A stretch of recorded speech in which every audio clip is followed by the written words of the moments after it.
په هلمند ولایت کې د دارالعلوم الاسلام مدرسې څخه 108 تنه فاضلان د یوې غونډې په ترڅ کې فارغ شوي دي.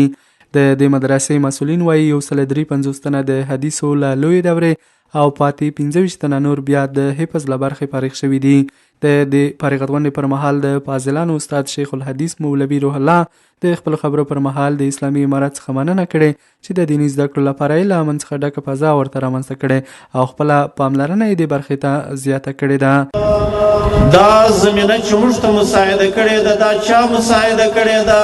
دا هغه فدایانو، دا هغه سرښندونکو، دا هغه مجاهدینو، دا د هغو قربانیو ثمره ده چې نن موږ تاسې په آزاده فضا کې نن ټوله کال خپل درس وایو او ټوله کال چې دی په آرامه باندې د چا څه خوف نه لرو.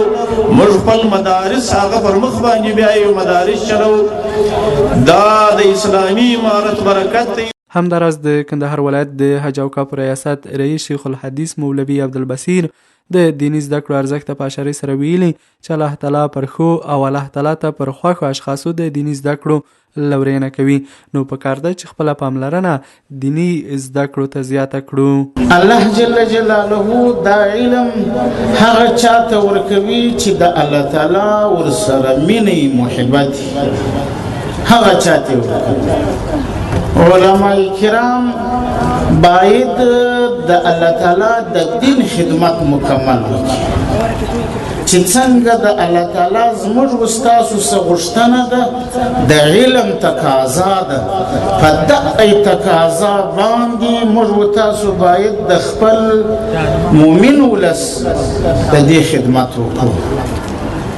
په ورته وخت کې بیا د هلمند پوهنتون رئیس شیخ الحدیث مفتي شریف الله ابا احمد د دې فارغت غونډې پر مهال د ولس هڅې او ستړیاوې د اسلامي امارت په راتګ کې د پام وړ بللې او ویلي دي چې د اسلامي ټولنې او اسلامي زده کړو په پراخېدو کې د ولس ملاتړ مهم رول لري.